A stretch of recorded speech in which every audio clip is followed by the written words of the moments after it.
வணக்கம். நான் ருத்ர விநாயக பாண்டியன். எனக்கு ஜோதிட ஞானம் மற்றும் ஆன்மீக அறிவை வழங்கிய பிரபஞ்ச பேராற்றல் மற்றும் இயற்கைக்கு நன்றி தெரிவித்து இந்த பதிவினை வழங்குகின்றேன்.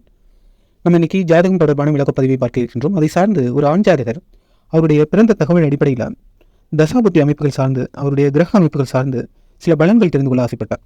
குறிப்பாக அவருக்கு திருமணமாகி 10 வருட காலம் ஆகிவிட்டது. 10 வருட காலம் கடந்தும் அவருக்கு குழந்தை பாக்கியம் இல்லை. அவருக்கு 2 திருமணம் நடந்திருக்கின்றது. முதல் திருமணம் அவருக்கு இந்த பிரச்சனை காரணமாகவே மனைவி பிரிந்து செல்லக்கூடிய அமைப்பு இருந்திருக்கின்றது. அடுத்த திருமணமாகி 1 வருட காலம் ஆகின்றது. அவருக்கு திருமணம் ஆகி குழந்தை இல்லாத அமைப்பிற்கு என்ன காரணமாக இருக்கின்றது மற்றும் குழந்தை பாக்கியம் வருவதற்கான சாத்தியக்கூறுகள் இருக்கின்றனவா என்பதை தெரிந்து கொள்ள வேண்டும். குழந்தை பாக்கியம் ஒருவருக்கு கிடைக்க வேண்டும் என்றால் அவருடைய கிரகம் சார்ந்த அமைப்புகள் தெரிந்து கொள்ள வேண்டும். பொதுவாக ஒருவருக்கு சூரியன், குரு போன்ற கிரகங்கள் நன்றாக இருந்தால் அவர்களுக்கு குழந்தை பாக்கியம் சிறப்பாக இருக்கும். மற்றும் சுக்கிரன் சார்ந்த அமைப்பும் நன்றாக இருக்க வேண்டும். மற்றும் அவருக்கு 5ஆம் இடம் எவ்வாறு இருக்கின்றது, 9ஆம் இடம் எவ்வாறு இருக்கின்றது என்பதையும் பார்க்க வேண்டும். மற்றும் 8ஆம் இடம் சார்ந்த அமைப்புகள் பார்த்து தெரிந்து கொள்ளலாம். 3ஆம் இடம் சார்ந்த அமைப்பையும் பார்க்க வேண்டும். குறிப்பாக 5 மற்றும் 9ஆம் இடம் மற்றும் 8 மற்றும் 3ஆம் இடம் சார்ந்த ஏதேனும் பிரச்சனை இருக்கின்றதா என்பதையும் தெரிந்து கொண்டால் அவருக்கு குழந்தை பாக்கியம் இருக்கின்றதா இல்லையா என்பதை தெரிந்து கொள்ள முடியும். குழந்தை பாக்கியம் அவருக்கு குறைவாக இருக்கும் பட்சத்திலும் கூட தசாபுத்தி அமைப்புகள் செல்லும் காரணத்தினால் குழந்தை பாக்கியம் உருவாக வாய்ப்புகளும் உள்ளன. அந்த 5 மற்றும் 9ஆம் இடம் சார்ந்த தசாபுத்திகள் செல்லும் போது அவர்களுக்கு இருக்கக்கூடிய அந்த உடல் ஆற்றல் சார்ந்த சக்தி நிலைகள் மாறுபடுவதற்கான சாத்தியக்கூறுகள் உள்ளன. அதன் அடிப்படையில் அவர்களுக்கு குழந்தை பாக்கியம் வருவதற்கும் வாய்ப்புகள் உள்ளன. மற்றும் நவாம்சம் ராசி கட்டத்தின் அடிப்படையில் அவருக்கு எப்படிப்பட்ட அமைப்பு இருக்கின்றது, தசாபதிகள் அவருக்கு வலு கொடுப்பவையாக இருக்கின்றனவா என்று தெரிந்து கொள்ள இந்த பதிவு உதவிகரமாக இருக்கும் என்று நம்புகின்றேன். அதை சார்ந்து அவருடைய நவாம்சத்தின் அடிப்படையில் அவருக்கு லக்னத்திலேயே குரு, சந்திரன் மற்றும் ராகு சேர்ந்திருக்கக்கூடிய கிரக அமைப்பை பெற்றிருக்கின்றார். லக்னம் ராசி கன்னியாகவே இருக்கின்றது. இங்கு பார்த்தோம் என்றால் அவருக்கு லக்னம் சிறப்பாக இல்லை என்பதை தெளிவாக சுட்டிக்காட்டுகின்றது. ஆனால் லக்னாதிபதி 10ஆம் இடத்தில் ஆட்சியாக இருக்கக்கூடிய அமைப்பு நன்றாக இருக்கின்றது. மற்றும் எங்களுடைய 3ஆம் இடத்தில் சூரியனும் சனியும் சேர்ந்திருக்கின்றது. 3ஆம் இடம் சிறப்பாக இல்லை. 3ஆம் அதிபதியான செவ்வாய் 10ஆம் இடத்தில் இருக்கக்கூடிய அமைப்பு ஒரு நல்ல அமைப்பையை சுட்டி காட்டுகின்றது. இவருடைய 7ஆம் இடத்தில் கேது சுபத்துவமாக இருக்கின்றார். இவருடைய 10ஆம் இடம் சார்ந்து புதன், செவ்வாய் சேர்ந்திருக்கக்கூடிய அமைப்பு. புதன் இங்கு ஆட்சியாக இருக்கின்றது. 12 சுக்கிரன் மறையக்கூடிய ஒரு கிரக அமைப்பை பெற்றிருக்கின்றார். இவருடைய 2 மற்றும் 9ஆம் இடம் சார்ந்த மறைவு அமைப்பு இருக்கின்றது. நான் முன்பே குறிப்பிட்டபடி ஒருவருக்கு 5ஆம் இடம் மற்றும் 9ஆம் இடம் சார்ந்த குழந்தை பாக்கியம் இருக்கின்றதா என்பதை முதலில் தெரிந்து கொள்ளலாம். பிறகு 3, 8 எப்படி இருக்கின்றது, லக்னம் சார்ந்த அமைப்புகளையும் தெரிந்து கொள்ளலாம்.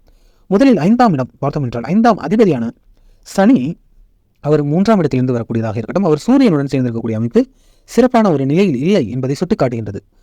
அடுத்ததாக 9ஆம் இடம் சார்ந்து பார்க்கும் பொழுது 9ஆம் அதிபதியான சுக்கிரன் இவருக்கு 12ஆம் இடத்தில் மறையக்கூடிய தன்மையில் இருக்கின்றார். அதன் அடிப்படையில் இவருக்கு குழந்தை பாக்கியம் சற்று குறைவாக இருப்பதை தெளிவாக எடுத்துக் காட்டுகின்றது. மற்றும் 3ஆம் இடம் சார்ந்த அமைப்புகள், 3ஆம் இடம் நன்றாக இருக்கின்றது. 3ஆம் இடம் சிறப்பாக இல்லை, அதிபதி நன்றாக இருக்கின்றார். லக்னம் சிறப்பாக இல்லை, லக்னாதிபதி நன்றாக இருக்கின்றார். 8ஆம் இடம் பார்த்தோம் என்றால் 8ஆம் அதிபதி செவ்வாய் 10ஆம் இடத்தில் இருந்து வருவது ஓரளவு நல்ல ஒரு அமைப்பை சுட்டி காட்டுகின்றது. ஆனால் இவருக்கு குழந்தை பாக்கியம் சார்ந்த அமைப்பில் ஒரு வலுவில்லாத அமைப்பை இது எடுத்துக்காட்டுகின்றது. குறிப்பாக சுக்கிரன் மறையக்கூடியதாக இருக்கட்டும் மற்றும் லக்னத்தில் ராகுவுடன் குருவும் சந்திரனும் சேர்ந்த அமைப்பு, இவருக்கு இருக்கக்கூடிய அந்த பிரச்சனையும் சூரியனும் சனியும் சேர்ந்த அமைப்பு கூட இவருக்கு குழந்தை பாக்கியம் சார்ந்த தாமத அமைப்பை சுட்டிக்காட்டுவதாகவே உள்ளன. நவம்சம் ஒரு குறிப்பிட்ட கால பலன்களை தான் தரும். ராசிக்கட்டம் சார்ந்த முழுமையான பலன்களை தெரிந்து கொள்ளலாம். ராசிக்கட்டத்தின் அடிப்படையில் வாய்ப்புகள் தென்படுகின்றனவா என்பதை தெரிந்து கொள்ள இருக்கின்றோம். இவர் பரணி நட்சத்திரம் 2ஆம் பாதத்தை செவ்வாய்க்கிழமை என்று மேசன் ராசியில் விருச்சிக லக்னத்தை பிறந்திருக்கின்றார். இவர் பிறக்கும் பொழுது சுக்கிரன் 10 வருடம் 5 மாத கால இருப்பு இருந்திருக்கின்றது. இவருடைய ராசி கட்டத்தின் அடிப்படையில் இவர் லக்னத்தில் குருவும் கேதுவும் இருக்கின்றது. மாந்தியுடன் சேர்ந்திருக்கக்கூடிய அமைப்பு. இவருடைய லக்னம் அவ்வளவு சிறப்பாக இல்லை. லக்னாதிபதியான செவ்வாய் 8இல் மறையக்கூடிய அமைப்பு பெற்றிருக்கின்றார். லக்னம் மற்றும் லக்னாதிபதி அவ்வளவு வலுவாக இல்லை என்பதை இது எடுத்துக்காட்டுகின்றது. மற்றும் இவருடைய 5ஆம் அதிபதியான குரு லக்னத்திலேயே வருகின்றார். கேதுவுடன் சேர்ந்திருக்கக்கூடிய அமைப்பு வலுவாக இல்லை. ஆனால் இதற்கு லக்னம் புஷ்கர நவம்ச நட்சத்திர சார அமைப்பை பொருந்திருக்கின்றது. மற்றும் இதற்கான குரு கூட புஷ்கர நவம்ச நட்சத்திர சார அமைப்பை பெற்றிருக்கின்றது. ஒரு சிறப்பான அமைப்பு தான். 2 புஷ்கர நவம்ச நட்சத்திர சாரம் பெற்றிருப்பது நல்ல அமைப்பு தான். இருப்பினும் இவருடைய லக்னாதிபதியான செவ்வாய் 8ஆம் இடத்தில் இருப்பினும் அவர் 8ஆம் இடம் என்று உறுதியாக சொல்ல முடியாத அளவுக்கு டிகிரி அமைப்பு 28 டிகிரியை பெறுகின்றார். அவர் 9ஆம் இடம் சார்ந்து வரும்போது அவர் நீச்சமாக இருக்க வாய்ப்பு உள்ளது. சூரியனும் செவ்வாயும் சேர்ந்திருக்கக்கூடிய அமைப்பை பெறுவார். அது ஒரு பாதகமான அம்சத்தை அவருக்கு எடுத்துக்காட்டுகின்றது. அவருடைய 6ஆம் இடத்தில் சந்திரனும் 7ஆம் இடத்தில் ராகுவும் ராகுவும் கூட டிகிரி அமைப்பில் 8ஆம் இடம் சார்ந்து வருவதற்கான சாத்தியக்கூறுகள் உள்ளன. அதேபோல கேதுவும் 2ஆம் இடம் சார்ந்து வருவதற்கான சாத்தியக்கூறுகள் உள்ளன. இவருக்கு குடும்ப அமைப்பே சற்று வலுவாக இல்லை என்பதை இது தெளிவாகவே காட்டுகின்றது.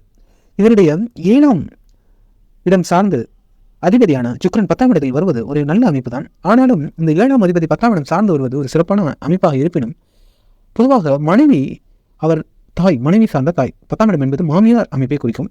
மனைவியுடைய தாயுடைய பேச்சை கேட்பவராக, அவர் சார்ந்து வாழக்கூடியவராக இருப்பதற்கான சாத்தியக்கூறுகளையும் இது எடுத்துக்காட்டத்தான் செய்கின்றது. ஆனால் பொதுவாக மனைவி சார்ந்த பலன்கள் இவருக்கு சிறப்பாகவே இருக்கும். இவருடைய 7ஆம் இடத்தில் ராகு வருகின்றார். கிட்டத்தட்ட 7-8க்கு செல்கின்றார். செவ்வாய் 8ஆம் இடத்தில் வருகின்றது. அவரே லக்னாதிபதியாகவும் இருக்கின்றார். கிட்டத்தட்ட அவர் 9க்கும் செல்கின்றார். நான் குறிப்பிட்டபடி இவருடைய 5ஆம் அதிபதியான குரு லக்னத்தில் வருவது சிறப்பில்லை. அதேபோல இவருடைய லக்னாதிபதியும் சிறப்பாக இல்லை, லக்னமும் சிறப்பாக இல்லை என்பது தெளிவாக காட்டுகின்றது. பிறகு 9ஆம் இடம் பார்க்க வேண்டும் என்று குறிப்பிட்டிருந்தேன். இவருடைய 9ஆம் அதிபதி 6ஆம் இடத்தில் மறையக்கூடிய அமைப்பும் சிறப்பாக இல்லை. லக்னாதிபதியும் வருகின்றார், 9ஆம் அதிபதியும் வருகின்றார், 5ஆம் அதிபதியும் லக்னத்தில் வரக்கூடிய அமைப்பு அதற்கான தாமதத்தை தெளிவாகவே எடுத்து காட்டுகின்றது. இருப்பினும் இவருக்கு 8ஆம் இடம் மற்றும் 3ஆம் இடம் எவ்வாறு இருக்கின்றது என்பதையும் பார்த்து தெரிந்து கொள்ளலாம். இவருடைய 3ஆம் அதிபதியான சனி பாருங்கள் 12ஆம் இடத்தில் உச்சமாக மறைகின்றார். அது ஒரு தாமதமான பலன்களை தெளிவாகவே சுட்டி காட்டுகின்றது. மற்றும் இவருடைய 8ஆம் இடம் சார்ந்து செவ்வாயும் ராகுவும் கிட்டத்தட்ட நெருங்குகின்றார். 8ஆம் அதிபதியான புதன் 10ஆம் இடத்தில் இருந்து வரக்கூடிய அமைப்பு நன்றாகவே உள்ளது. மற்றும் இதற்கு ஆயுள் அமைப்புகள் அனைத்தும் சிறப்பாகவே இருக்கின்றன. 8ஆம் அதிபதி 10ஆம் இடம், 10ஆம் அதிபதி 9ஆம் இடம், 9ஆம் அதிபதி சற்று சரியில்லை, மனக்குழப்பங்கள் சஞ்சலங்கள் இருக்கத்தான் செய்யும். 6ஆம் அதிபதியான செவ்வாய் 8ஆம் இடம் வருவது அவ்வளவு சிறப்பு இல்லைதான். லக்னாதிபதி 6ஆம் அதிபதி 8ஆம் இடம் சார்ந்து வருவது அவ்வளவு சிறப்பு இல்லை என்பதையே காட்டுகின்றது. இருப்பினும் அவருக்கு 10ஆம் இடம் வலுவாகவே இருக்கின்றது. 10ஆம் அதிபதியும் சிறப்பாகவே இருக்கின்றார். இவருடைய 11ஆம் அதிபதியும் நன்றாகவே இருக்கின்றது. நல்ல உயர் பதவிகள், நல்ல வாழ்வியல் சார்ந்து சிறப்பாக சிறந்து விளங்கக்கூடிய ஒரு ஜாதகம் பொருந்தியவராகவே இருக்கின்றார். இதற்கு அனைத்து அம்சங்களும் ஒருங்கே பெற்றிருந்தாலும் 5ஆம் குழந்தை பாக்கியம் என்பது 5ஆம் இடம் சிறப்பாக இல்லை, லக்னம் சிறப்பாக இல்லை என்பதும் 8ஆம் இடம் சிறப்பாக இருப்பினும் கூட இவருடைய 9ஆம் அதிபதியும் 6ஆம் இடத்திலிருந்து வருவது அவ்வளவு நல்ல முன்னேற்றகரமான பலன்களை தருவதற்கான சாத்தியக்கூறுகள் இல்லை என்பதையே காட்டுகின்றது. இருப்பினும் தசாபத்தி அமைப்புகள் இவருக்கு 9ஆம் இடம் சார்ந்து வரும் பட்சத்திலோ அல்லது 5ஆம் குரு சார்ந்த தசாபத்தி அமைப்புகள் வரும் பட்சத்திலோ இவருக்கான சாத்தியக்கூறுகள் கிடைப்பதற்கான வாய்ப்புகள் உள்ளன. அதை சார்ந்து இவர் பிறக்கும் பொழுது சுக்கிரன் திசை 10 வருட காலம் 5 மாத இருப்பில் பிறந்திருக்கின்றார்.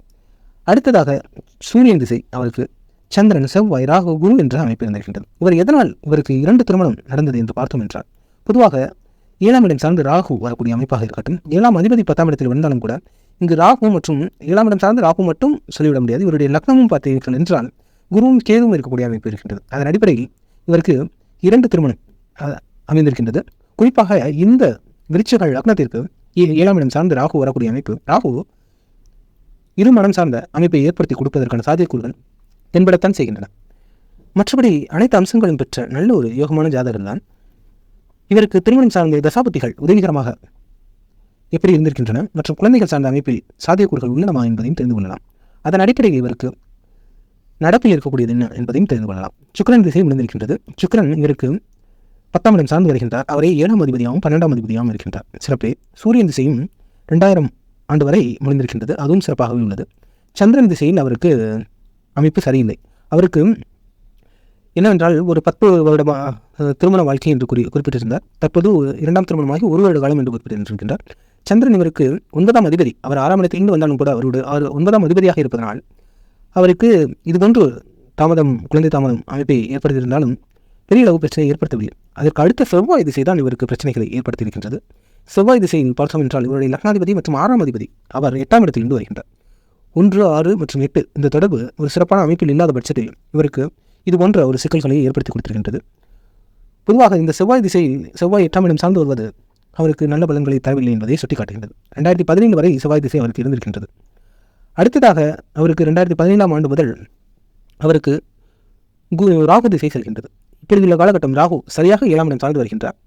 செவ்வாயிலிருந்து அவருக்கு செவ்வாய் திசையிலேயே அவருக்கு திருமணம் சார்ந்த அமைப்புகளில் குழந்தை சார்ந்த அமைப்புகளில் அவர் வாய்ப்புகள் 8ஆம் இடம் சார்ந்து என்பதால் குழந்தை சார்ந்த அமைப்புகளில் அவர் முன்னேற்றகரமான பலன்களை கொடுத்திருப்பதற்கான சாத்தியக்கூறுகளை அவர் ஏற்படுத்தி இருக்க முடியும்.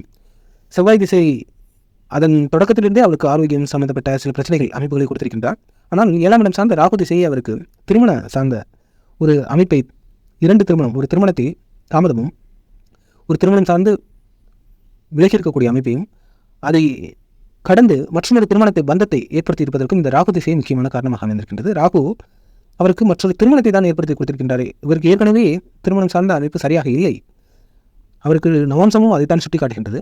திருமண பந்தம் சார்ந்த அமைப்பு, திருமணம் சார்ந்த அமைப்பு நன்றாக இருக்கின்றது, பந்தம் சார்ந்த அமைப்பு நன்றாக இல்லை என்பது. ஆனால் இங்கு ராகு அவருக்கு திருமணத்தை ஏற்படுத்தி கொடுத்திருக்கின்றார். திருமண உறவை, ஏற்கனவே உள்ள பிரச்சனையை விலக்கி அமைத்து கொடுத்துவிட்டு புது உறவை ஏற்படுத்தி இருக்கக்கூடிய தன்மையை இந்த ராகு பெற்றுக் கொடுத்திருக்கின்றார். இந்த ராகு திசை இவருடைய தாய் சம்பந்தப்பட்ட ஆரோக்கியம் சற்று கவனம் தேவை இருக்கும். மற்றபடி இந்த ராகு திசை அவருக்கு இது போன்ற அமைப்புகளையும் பிரச்சனைகளையும் ஏற்படுத்தி கொடுத்திருந்தாலும் இவருக்கு குழந்தை பாக்கியம் வருவதற்கான சாத்தியம் உண்டா என்பதை தெரிந்து கொள்ளலாம். இந்த ராகு இப்பொழுது ராகு சார்ந்த சனி திசை முடிந்திருக்கின்றது. தற்பொழுது புதன் திசை, புதன் புத்தி, சனி புத்தி முடிந்திருக்கின்றது. புதன் புத்தி ஆரம்பித்திருக்கின்றது. ராகு 7ஆம் இடம் சார்ந்து வருகின்றார். புதன் அவருக்கு 10ஆம் இடம் சார்ந்து வருகின்றார். அவரே 8ஆம் அதிபதி. உறுதியாக சொல்ல முடியும், இந்த காலகட்டம் அவருக்கு குழந்தை பெறுவதற்கான சாத்தியக்கூறுகள் நன்றாக இருக்கும். ஆனாலும் இவருக்கு 3ஆம் அதிபதி 12இல் மறையக்கூடிய அமைப்பை நீங்கள் கவனத்தில் எடுத்துக்கொள்ள வேண்டும். அதன் அடிப்படையில் இவருக்கு இருக்கக்கூடிய தேவையற்ற சில, அதாவது 3ஆம் அதிபதி என்றாலே போகஸ்தானம் குறிக்கும். அது தேவையற்ற கெட்ட பழக்கங்கள் ஏதேனும் இருந்தால், அது மதுவாக இருக்கலாம், புகைப்பழக்கமாக இருக்கலாம், தேவையற்ற இடமாற்றம், அழைச்சல், பயணம் சார்ந்த தேவையற்ற வாழ்வியலுக்கு உதவிகரமற்ற எந்த விஷயங்கள் அவருக்கு தென்படுகின்றதோ அதையெல்லாம் விளக்கும் பட்சத்தில் நிச்சயமாக இந்த ஒரு புதன் புத்தியில் ராகு திசையில் ஒரு ஏனென்றால் அவருக்கு ராகு 7ஆம் இடம் சார்ந்து வருகின்றார். திருமண பந்தம் மற்றும் இவருடைய 8ஆம் அதிபதியான புதன் 10ஆம் இடம் சார்ந்து வரக்கூடிய அமைப்பில் இவருக்கு உறுதியாக குழந்தை பாக்கியம் உண்டு. ஆனால் இவருடைய 3ஆம் இடத்தை இவர் சற்று வலுப்படுத்த வேண்டும். 3ஆம் இடம் சார்ந்து ஏதேனும் உறுதித்தன்மையற்ற ஒரு உடல் ஆரோக்கியம் சம்பந்தப்பட்ட குறைபாடுகளை ஏற்படுத்தும் பட்சத்தில் இவரால் நிச்சயமாக குழந்தை பாக்கியம் தவறி போவதற்கான சாத்தியக்கூறுகளும் உள்ளன. ஆனால் இந்த புதன் நிச்சயமாக உறுதியாக அவருக்கு குழந்தை பாக்கியத்தை ஏற்படுத்தி கொடுப்பதற்கான சாத்தியக்கூறுகள் மிக மிக அருமையாக உள்ளன என்பதை சொல்ல முடியும். அடுத்ததாக புதனுக்கு அடுத்து கேதுவும் வரக்கூடிய அமைப்பு இருக்கின்றது. கேதுவும் கூட அவர் 5ஆம் இடம் மீனமாக இருப்பதனால் கேது மீனத்திற்கு நல்ல பலன்களை கொடுப்பார். கேதுவும் கூட வாய்ப்புகளை ஏற்படுத்தி கொடுப்பார். அதற்கு அடுத்த சுக்கிரனும் கூட வாய்ப்புகளை ஏற்படுத்தி கொடுப்பார். இனிமேல் வரக்கூடிய காலகட்டம் அவருக்கு மனைவி சார்ந்து இயக்கக்கூடியதாகவும் இது போன்ற குழந்தை பாக்கியம் ஏற்படுவதற்கான சாத்தியக்கூறுகள் இருக்கக்கூடிய அமைப்பாகவே இருக்கின்றன.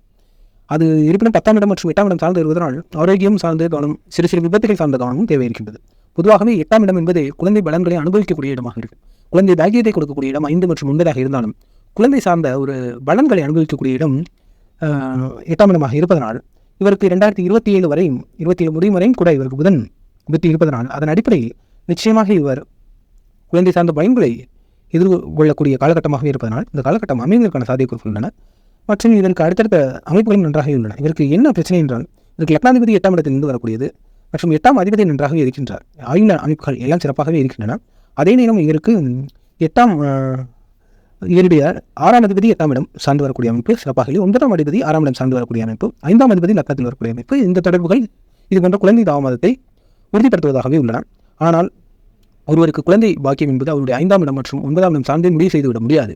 அவர்களுடைய தசாபதி சார்ந்த அமைப்புகள் பலன் கொடுப்பவையாக இருக்கலாம். மற்றும் சில இடங்கள், குறிப்பாக சில கிரக அமைப்புகள், சில இடங்கள் வலிமையாக இருந்தாலும் கூட குழந்தை பாக்கியம் வருவதற்கான சாத்தியக்கூறுகள் உள்ளன. இன்று நவீன காலகட்டத்தில் வாழ்கின்ற நவீன சிகிச்சை முறை அடிப்படையில் குழந்தை பெற்றுக் கொள்வதற்கான சாத்தியக்கூறுகள் அதிகமாக உள்ளன. பொதுவாக இந்த குருவுடன் சேர்ந்த கேதுவாக இருக்கட்டும், ராகுடன் சேர்ந்த அமைப்புகள், இது போன்ற அமைப்புகள் எல்லாம் இந்த நவீன சிகிச்சை முறை, வாடகை தாய், இது போன்று அந்த நம்முடைய அணுக்கருவை சேமித்து வைத்து ஆண்களுடைய இது சரியான ஒரு சாத்தியக்கூறுகள் இருக்கக்கூடிய அமைப்புகளை சேமித்து வைத்து அதன் அடிப்படையில் அதை பயன்படுத்திக் கொள்வதற்கான சாத்தியக்கூறுகளையும் இது போன்ற கிரக சேர்க்கை அமைப்புகள் ஏற்படுத்தும். இருப்பினும் இவருக்கு இந்த 2027 வருடம் வரை சாத்தியக்கூறுகள் இருக்கத்தான் செய்கின்றன. கேது கூட அவருக்கு நல்ல பலன்களை கொடுப்பதற்கான வாய்ப்புகள் உள்ளன. இவருக்கு 7ஆம் இடம் சார்ந்தே வருவதனால் மனைவி சார்ந்து அனுசரித்து செல்வது நல்லது. ராகு 7ஆம் இடம் சார்ந்து வருவதனால், லக்னாதிபதியும் 8ஆம் இடம் சார்ந்து வருவதனால் பாதுகாப்பு, மருத்துவம் சார்ந்த தொடர்புகள் இவருக்கு பிறை சார்ந்த அமைப்புகள் நன்றாக இருக்க வேண்டியது அவசியம். அப்படி இல்லாத பட்சத்தில் அந்த மருத்துவம் சார்ந்த செலவினங்கள் ஏதேனும் வந்து விடுவதற்கான வாய்ப்புகளும் உள்ளன. ஏன்னா லக்னாதிபதி 8ஆம் இடம் வருகின்றார். அப்படி என்றால் 8ஆம் இடம் என்பது ஆயுள் அமைப்பையும் பாதுகாப்பு அமைப்பையும் குறிப்பதனால் அங்கு மருத்துவம் சார்ந்த ஈடுபாடுகள் உங்களுக்கு சற்று தேவைப்படும். அதேபோல புதன் புத்தியின் செல்வதனால் அது சார்ந்த ஏதேனும் ஒரு தொழில் அமைப்புகள், வர்த்தக அமைப்புகள், அது துறை சார்ந்த அமைப்புகள் இருக்க வேண்டும். இல்லை என்றால் அது தொடர்பான நம்மளுக்கு செலவினங்களை கொடுப்பதற்கு வாய்ப்புகள் உள்ளன என்பதை சுட்டிக்காட்ட விரும்புகின்றேன். மற்றபடி குழந்தை பாக்கியம் இவருக்கு நான்சன் ராசி கட்டம் இரண்டிலும் பொதுவான குழந்தை பாக்கியத்திற்கான வாய்ப்புகள் மிக மிக குறைவுதான். ஆனால் தசாபுத்தி அமைப்புகள் பலன் கொடுக்கக்கூடியதாகவும் அவருடைய நடப்பில் 8ஆம் இடம் சார்ந்த ஒரு புத்தி செல்வதனால், 7ஆம் இடம் சார்ந்த தசை செல்வதனால் இவருக்கான வாய்ப்புகள், சாத்தியக்கூறுகள் இந்த காலகட்டத்தில் இருக்கத்தான் செய்கின்றன. அதை பயன்படுத்திக் கொள்ளலாம். இல்லாத பட்சத்தில் நவீன சிகிச்சை முறைகளும் இவருக்கு பலன் கொடுக்கக்கூடியதாகவே இருக்கும். உறுதியாக இவருக்கான வாய்ப்புகள், சாத்தியக்கூறுகள் நன்றாக இருக்கின்றன என்பதுதான் இவர் சார்ந்த நான் கொடுக்கக்கூடிய ஜாதக விளக்கம். இவர் நல்ல ஆரோக்கியமாக, நல்ல ஆயுளுடன், நல்ல குடும்ப அமைப்பில் சிறப்பாக வாழ வேண்டும் என்று இறைவனை வேண்டிக் கொண்டு மீண்டும் இதுபோன்று மற்றொரு ஜாதகம் சார்ந்த விளக்கப்பதிவில் உங்களை விரைவில் சந்திக்கின்றேன். புவியுள்ள காலமெல்லாம் புகழோடு வாழ்ந்திடுவீர். வையகம் செழிக்க வாழ்க வளமுடன்.